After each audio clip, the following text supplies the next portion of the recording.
টানা বৃষ্টি আর ভারত থেকে আসা পানির ঢলে দেশের নদ নদীতে পানি বাড়ছে। সিলেটে বিপদসীমা ছাড়িয়ে গেছে সুরমা ও কুশিয়ারা নদীর পানি, দেখা দিয়েছে জলাবদ্ধতা। পানি বেড়েছে সুনামগঞ্জ ও লালমনিরহাটেও। এদিকে তিস্তার ৪৪টি গেট একযোগে খুলে দিয়েছে ভারত। না হয়ে গেল, এই শালারা কি পেয়েছে গিয়া? কথায় কথায় ভারত বিদ্বেষ, কথায় কথায় ভারতের উপরে আঙ্গুল দেখানো, কথায় কথায় ভারতকে দোষ দেওয়া। শালারা কি পেয়েছে গিয়ে এই শালারা? হ্যাঁ, মুখ খারাপ করতে বাধ্য হচ্ছি। তার কারণ কোনো প্রমাণ আছে তোমাদের কাছে যে ভারত ৪৪টি গেট খুলে দিয়েছে? সিলেটে বৃষ্টি ও ভারত থেকে আসা পানির কারণে সুরমা ও কুশিয়ারা নদীর পানি বিপদসীমা অতিক্রম করেছে। এদিকে তিস্তার ব্যারেজের ৪৪টি গেট খুলে দিয়েছে ভারত। শালার ব্যাঙে মুতে দিলে তোমরা ভেসে যাও আর বলো ভারত জল ছেড়ে দিয়েছে।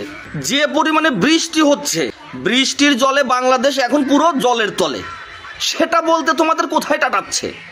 বলছো ভারত ৪৪টা গেট ছেড়ে দিয়েছে, খুলে দিয়েছে। অসভ্যতার একটা লিমিট থাকে। ভারত বিদ্বেষী কথা বলতে বলতে তোমরা এমন একটা পর্যায়ে গিয়ে পৌঁছে গেছো যে এখন তোমাদের উঠতে বসতে খেতে হাঁকতে মুড়তে সব সময় তোমাদের এখন ভারত বিদ্বেষী কথাবার্তা। তোদের কপালে খুব দুঃখ আছে। ভারত সহ্য করছে বলেই যে তোমরা মানে মাথায় উঠে নাচবে, মাথায় উঠে হাঁকবে, ভারত কিন্তু সেটা সহ্য করবে না। ধীরে ধীরে আমরা এখন তোমাদেরকে জবাব দেওয়া শুরু করেছি।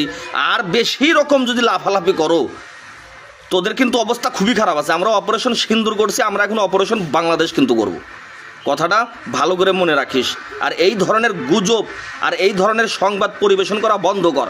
যদি প্রমাণ থাকে সেই প্রমাণ দেখা, যুক্তি নিয়ে কথা বল, প্রমাণ সহকারে কথা বল।